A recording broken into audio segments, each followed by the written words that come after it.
Si Buddy Hield ang isa sa mga top 3-point shooter sa NBA na sa mga nakaraang season nakakapagtala siya ng 200 plus 3-point shot. Either top 1 or top 3 pa siya.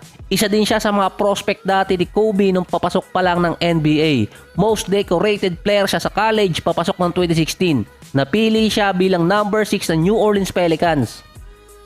Naging kakampi niya si Anthony Davis at tinrade siya papunta dito sa Sacramento kapalit ni DeMarcus Cousins. Sa Kings naman nakapaglaro siya ng 5.5 season.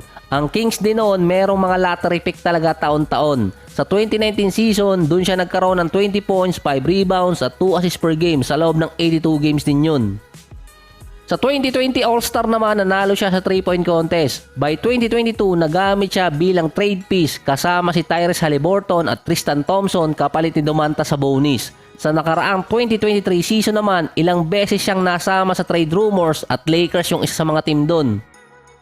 Pangalawa din siya kay Klay Thompson sa may pinakamaraming 3-point shot. Pangatlo naman itong si Steph. Si Klay at si Steph din ay may mataas na 3-point shot rating kumpara kay Buddy Hield dahil yung dalawa nakalaro ng 69 at 56 games kumpara kay Buddy Hield na merong 80 games. Sa bagong report ngayon, nasa trade block ulit si Buddy Hield dahil hindi nagkasundo sa contract extension. Kung ang player kasi ay nasa top 3 na may pinakamaraming 3-point shot sa isang season, dapat mabenta talaga siya sa mga teams. Ngayon nilagay siya sa trade block pa.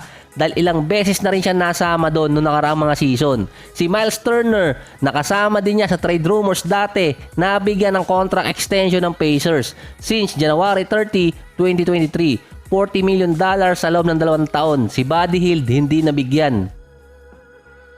Kaya doon nakakapagtaka na parang ayaw sa kanya ng ibang teams at ito nga ring Indiana Pacers. Lalo na dati yung Sacramento, naghahanap pa sila ng ibang 3-point shooter at pinamigay nila sa Buddy Hield. Ang isang problema kasing nakita ng Pacers doon, yung defense talaga niya. Mas active kasi ngayon si Buddy Hield pero hindi nag-improve yung depensa niya.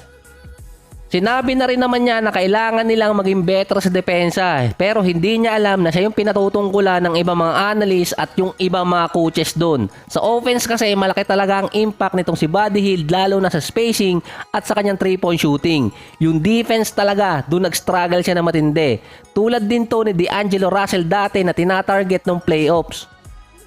Nung start ng season noong nakaraang taon, nasa top 10 ng Indiana Pacers pagdating sa defense. Naging number 26 sila after ng season na bumagsak sila nung ikalawang part after ng All-Star. Nung time kasi sa Sacramento, doon na sinabing nabigyan si Hield ng $94 million na kontrata at sinasabi ding untradeable ang contract na yon or mahirap i-trade. Ang setup pa ng kontrata ni Hield pababa. Plus, meron pa siyang $2.8 million na bonus kapag nakuha niya yung mga certain requirements. Yung ikalawa kasi kontrata, 30 years old na si Buddy Hield, going 31 sa December. Eligible pa siya sa 4-year max contract extension at magiging 35 siya kapag natapos yun. Yung kontrata niya dating napirmahan sa Sacramento, 24 million, naging pababa hanggang 18 million yun. Actually, madali siyang maiti-trade sa ganong value. Pero iba kasi yung player na si Buddy Hield dahil sa problema niya sa depensa. Yung kasi nakikita ng ibang NBA teams. Pumapasok na kasi yung mga defensive guard ulit ngayon dahil mostly ng opensa nagsisimula sa guard position. Or sabihin natin ngayon marami talagang guards ang scorer din sa NBA. Ang team naman na kinukunik kay Buddy Hield, Dallas, kapalit ni Tim Hardaway Jr. Kung unang titingnan kay Buddy Hield na ako para sa Dallas. Dahil 3-point shooter, pasok sa play ni Luka at Kyrie, ikatlong scorer. Mas better player si Hield kumpara nga dito kay Tim Hardaway Jr. Mas mataas kasi ang offensive efficiency niya. Mas marami siya nalalarong games. Kaya either wala si Luka o si Kyrie sa lineup, may papalit na scorer doon. Mas makukuha pa ng Dallas si Buddy Hield sa Pacers sa mas mababang value or kahit sinong team dahil expiring contract siya. Pero kung titingnan kasi na mas malalim yun, okay pa rin na i-retain itong si Tim Hardaway Jr. or ang ipalit ibang player dito sa Dallas, dito kay Buddy Hield. Kasi ang unang titingnan kasi doon kung papayag si Hield na maging second unit. Dahil yun din ang naging dahilan kung bakit siya tinrade ng Sacramento. Nung nilagay siya ni Luke Walton sa second unit noong mga 2019 na hindi siya nagustuhan. Lalo na noong 2022 na nag-alboroto talaga si Buddy Hield nun. Si Malik Beasley, mas okay pa yung makuha ng Dallas kung tutuusin. Isa pa, si Malik Beasley din noong nakaraang mga taon ay kasama ni Buddy Hield sa top 5 pagdating sa 3-point shooting. Ang problema talaga ng Dallas last season after ng trade kay Kyrie na wala yung kanilang perimeter defense.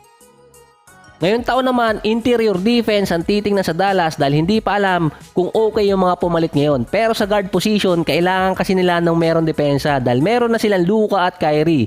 Dalawang scorer na yon. Dallas pa lang din ngayon ang potential destination nitong si Buddy Hield.